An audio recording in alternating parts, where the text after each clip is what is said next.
अस्सलाम वालेकुम नाज़रीन, स्पोर्ट्स टॉक विद वक्त में अवां खे भली कार चऊं था। ICC क्रिकेट वर्ल्ड कप जारी आहे।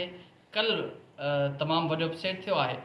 दिफ़ाई चैंपियन इंग्लैंड खे अफ़गानिस्तान बदतरीन शिकस्त ॾेई छॾी आहे।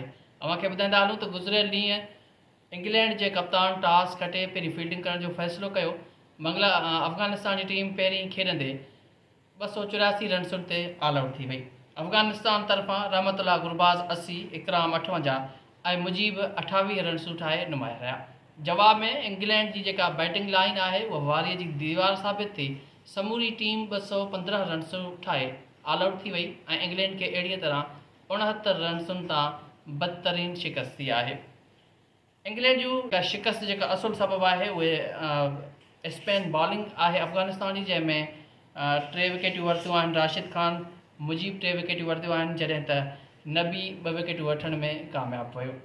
मुजीब 3 विकेटियूं वठण ते मुजीब खे मैन ऑफ द मैच करार ॾिनो वियो।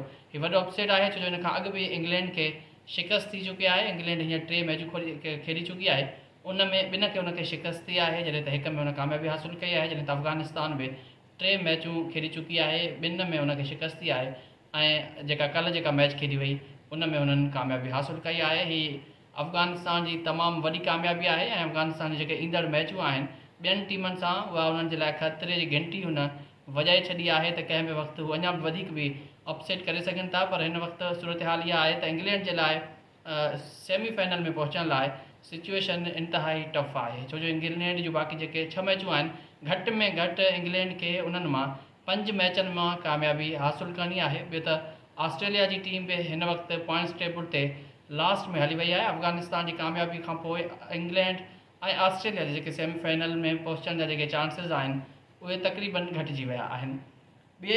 अॼोकी जेका मैच खेॾी वेंदी उन ते पाण ॻाल्हाईंदासीं। अॼु ऑस्ट्रेलिया ऐं श्रीलंका विच में अहम मैच आहे। ॿई टीमूं 2 मैचूं खेॾी चुकियूं आहिनि ऐं ॿिन्ही खे ॿिनि मैचनि में शिकस्त थी आहे। सो अॼु जेका ऑस्ट्रेलिया ऐं श्रीलंका विच में जेका मैच आहे उहा ॿिन्ही टीमनि लाइ इंतिहाई अहम आहे। अॼु जेका टीम हीउ मैच खटींदी उन जा चांसिस थी सघनि था त उहा अॻियां हली करे सेमीफाइनल लाइ क्वालिफाई करे, पर उहा उन बिहाफ ते त जॾहिं उहा अञा बि उन जेके हुननि जूं रहियल जेके मैचूं आहिनि, अॼु जेकी मैच थींदी उन खां पोइ हिननि जूं 6 मैचूं पोयां रहंदियूं। उन में घटि उन्हनि में 5 में उन्हनि खे कामयाबी हासिलु करणी पवंदी, तंहिंखां पोइ उन्हनि जी वञी सेमीफाइनल में जाइ ठहे। बहरहाल सेमीफाइनल अञा सिलसिलो अॻिते आहे, अञा पॉइंट्स टेबल जी जेका जंग आहे उहा जारी आहे, पर अॼोकी मैच ॿिन्ही टीमनि लाइ इंतिहाई अहम आहे ऐं मुक़ाबिलो सख़्तु थींदो। ॾिसूं छा थो थिए। सो फ़िलहालु स्पोर्ट्स टॉक विद वक्त में एतिरो ई। इंशाल्लाह सुभाणे वरी अवां सां हाज़िर थींदासीं। दुआउनि में यादि रखंदा। अल्लाह निगहबान।